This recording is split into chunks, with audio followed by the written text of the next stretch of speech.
All right, we are back, and we are joined with my better three quarters, Keisha, and we're also joined by Councilwoman April Jackson. Hey, thank you. Welcome, welcome, both of you. We're continuing to talk about the housing situation and concern that we have here, not only in Salisbury, but in Wycomico. I was just talking to Council Lady Jackson a while ago, and she emphasized the fact that a lot of times they come to the city. People come to the city because of the housing crisis. And go ahead and tell us what you said about that. Oh, well, what I did say was most of the housing, affordable housing, is in the city. And I think, and I always say it, the county should have a responsibility to housing as well. It shouldn't be just left on the city. And it seems like all the residents and the citizens of Salisbury, it's always thrown at the city, but not at the county. And I said, take these meetings to the county. The same thing that applies for the city should apply for the county.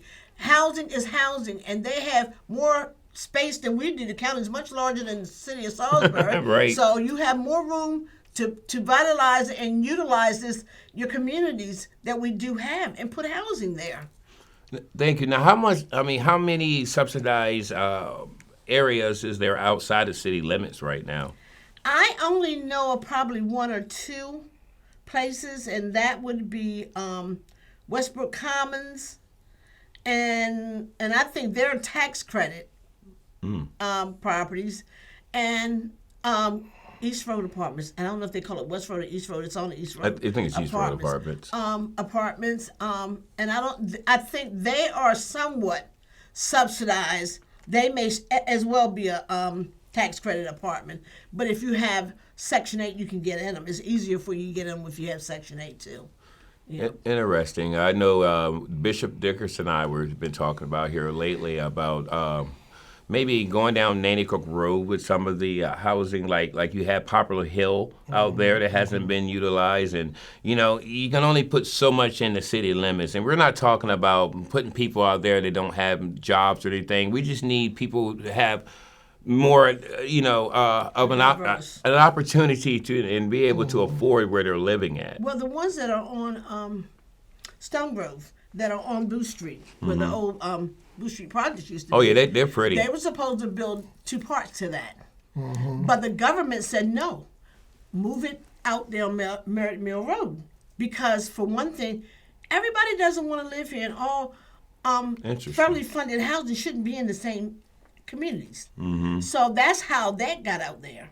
Because, okay, just like for me, suppose I just don't want to live in the direct city, where I'm living at right now. Suppose I chose to move to out there. I mean, and I'm not going to say a nicer development, because Westbrook Commons is a nice development. It's very well kept and everything. But what I'm saying is, you might want a different atmosphere. Right? The atmosphere may be a little different. It may be a change. Some people do need that change. So I'm saying this to say, it was required to have two, and I think they are going to do the two, the next one, but I just don't know when it's going to be done. But the desire is to do it, the second half. Thank you. I'm seeing a lot of things coming up over there by the new sheriff's office. I wonder if they're going to consider maybe making a lower income housing place over there. That's industrial. That's industrial. That's industrial area. So no housing is probably going there. But I do know there are some housing going in where off Queen Anne. Okay. There's some housing going there, and I can't remember where the other place I saw where housing was getting ready to be built. But I know Queen Anne is one of those areas. Now, whether it's going to be affordable or not, I'm not for sure.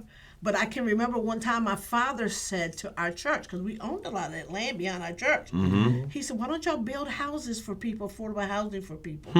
And they chose not to do it. And that would have been a way of revenue for them, bringing in money and helping the community at the same time.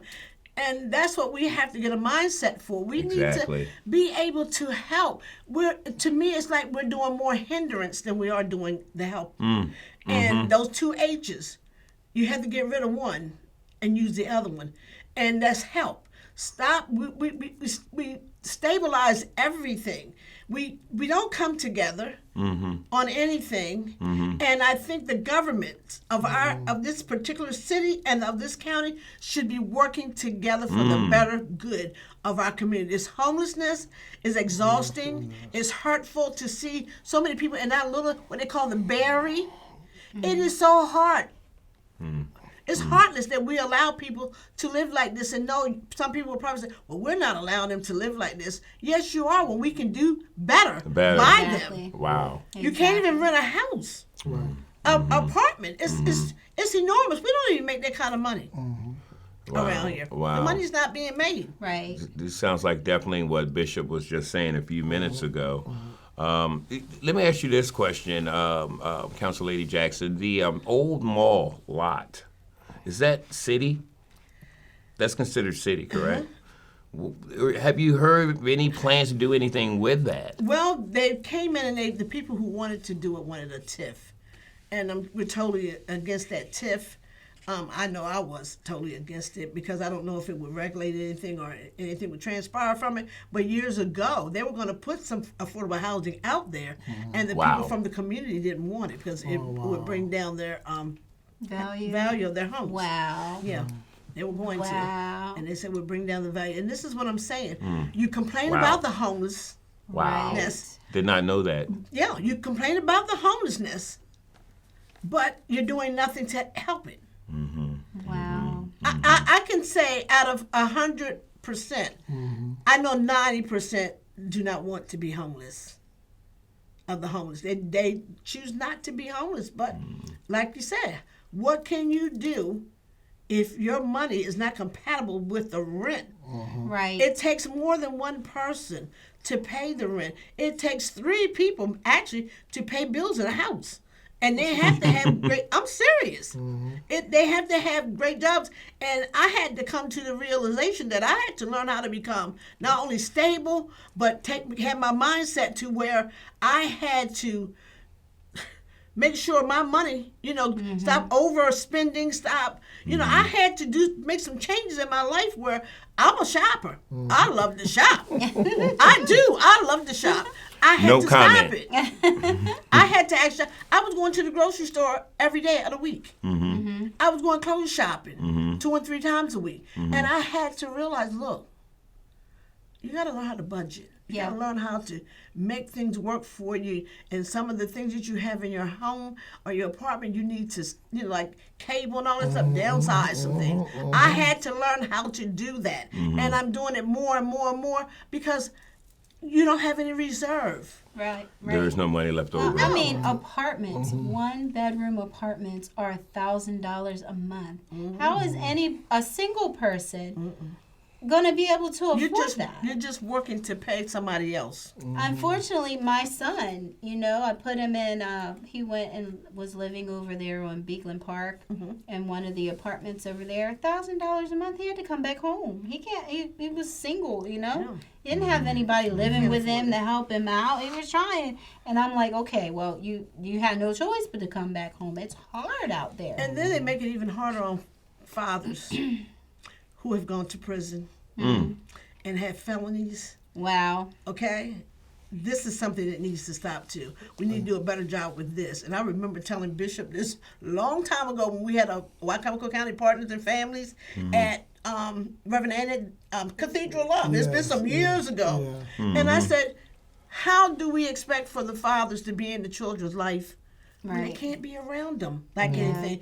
I mean, I'm not saying all fathers would love to be with their kids. I can't say that. But for the ones who want to, stop stigmatizing them and stop making them feel like they're less than because they went to prison.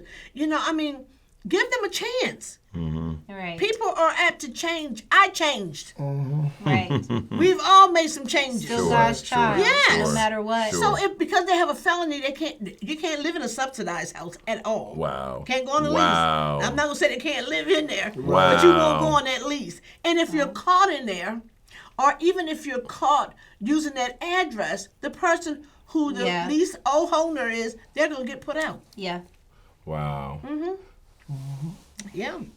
And see, this is a lot of stuff that So they even make it hard for someone to help someone else.